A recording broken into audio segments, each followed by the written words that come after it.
Setelah kejadian aneh kemarin, setelah jam sekolah berhenti tepat pada pukul 12, aku terus merasa ada sesuatu yang belum selesai.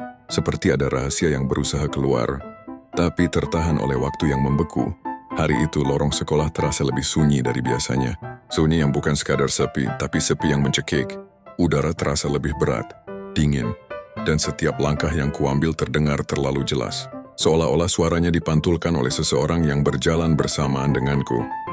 Meski ketika aku menoleh, lorong itu tetap kosong. Aku mencoba meyakinkan diri bahwa semuanya hanya perasaanku. Tapi perasaan diawasi itu semakin kuat.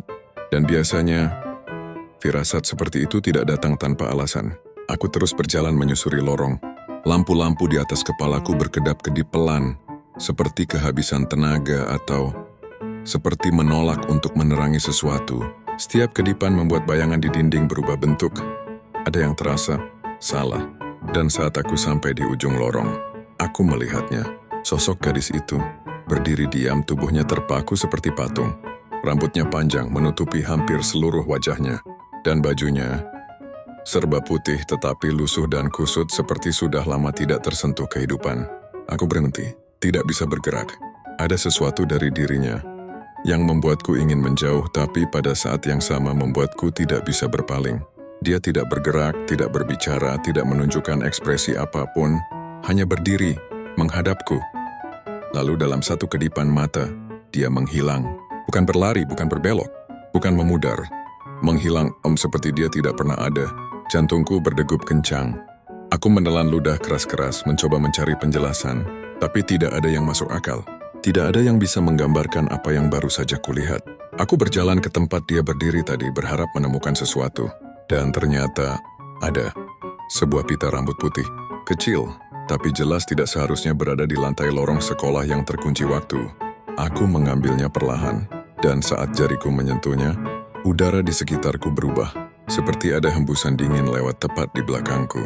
Aku berhenti, tidak bergerak sama sekali, karena aku merasakan napas seseorang menyentuh tengkukku. Pelan, tapi nyata aku langsung menoleh. Kosong, tidak ada siapa-siapa. Tapi detak jantungku mengatakan yang berbeda. Ada seseorang di sana beberapa detik sebelumnya. Aku menarik napas dalam-dalam dan mencoba menenangkan diri. Aku harus mencari tahu apa yang sebenarnya terjadi.